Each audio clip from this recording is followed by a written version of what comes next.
I think it's only natural that when we are worrying about our drinking, we put a lot of focus on exactly how much alcohol we're consuming.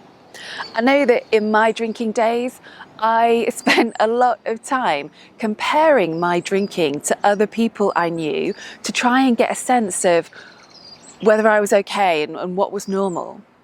I was, of course, well aware that you weren't supposed to have more than 14 units a week. But it also seemed to me that no one ever really stuck to that. You know, you could argue that if most drinkers are drinking above the guidelines, and it seems so normalised to de-stress after work with wine every day, what is too much alcohol in that context? And when people joke about how, oh, you must have had a good night if you can't actually remember it, then what is normal drinking in that environment? I don't know. It can be really, really confusing. And we tend to prefer nice, neat answers. And back when I was still drinking, what I really wanted was for someone to say, actually, everything's fine for you, Kate. Carry on as you are. But no one could actually say that because everything wasn't fine. It's just that I was working really, really hard to try and find evidence that I didn't need to worry, didn't need to change. Like, one of my favourite things to do was to buy sober memoirs written by people who'd had quite dramatic rock bottom experiences. And I'd go through it looking for all the ways in which we were different and all the things that I hadn't ever done. Or another thing I'd do is take some time off from drinking so I could prove to myself that I must be absolutely fine. I could say to myself, there you go, you must be okay if you can stop for a week. But it's not that straightforward. I guess what I'm trying to say here is my laser-like focus on how much I was drinking and what was normal and what wasn't, it meant that I missed the bigger picture. I missed the fact that actually I was waking up regretting how much I'd drunk the night before most of the time. I missed the fact that I was spending a lot of time feeling unwell and unhappy. And if we were talking about anything else here, we'd approach it so differently. If you had a gluten intolerance, you wouldn't try and convince yourself that having one bread roll was okay. You'd just say, well, how is that one bread roll making me feel? And if the answer is, actually, I wake up feeling really poorly afterwards, I regret it because it makes me feel unwell, then you probably change.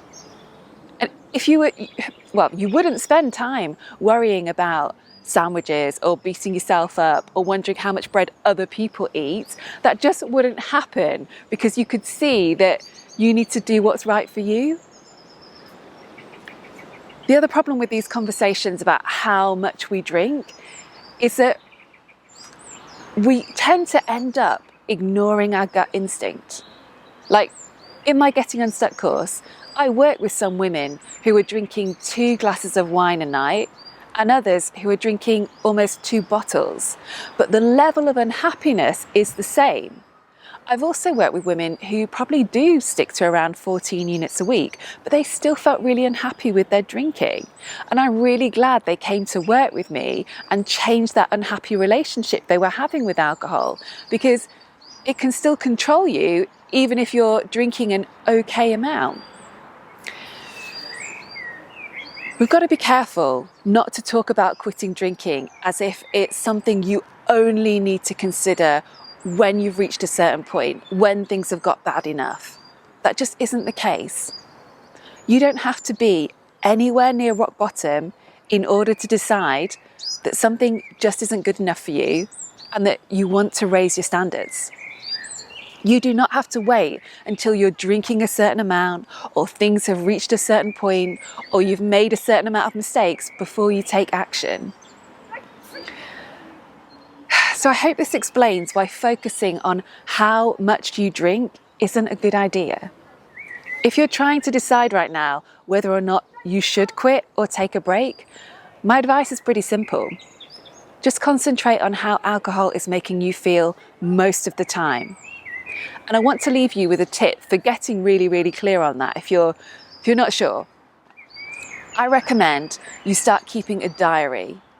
Write in it every day and keep a record of how you're feeling when you're drinking. Note down how you feel in the moment and how you feel the next morning and throughout the next day. Like, what is your mood like? How is it affecting your life? And on the days that you don't drink, how do you feel then? How does your mindset and energy compare? It is really important to write this down and actually see it in black and white, because when we try and keep this information in our head, it's just too easy to forget stuff or generalize or look through rose-tinted glasses. And don't do yourself a disservice. Don't do that. When you have a proper record of this over time, you are bound to start noticing patterns. When you start tracking this, you can then begin to see whether alcohol really deserves a place in your one and only life. We only get one shot at this, so you may as well live a life that makes you feel really good and happy. All right, I'm Kate B. Wherever you're watching this, please scroll down and leave me a comment. Let me know if this resonates with you and what your feelings are about this. And I hope you have a great week and some hangover-free time ahead.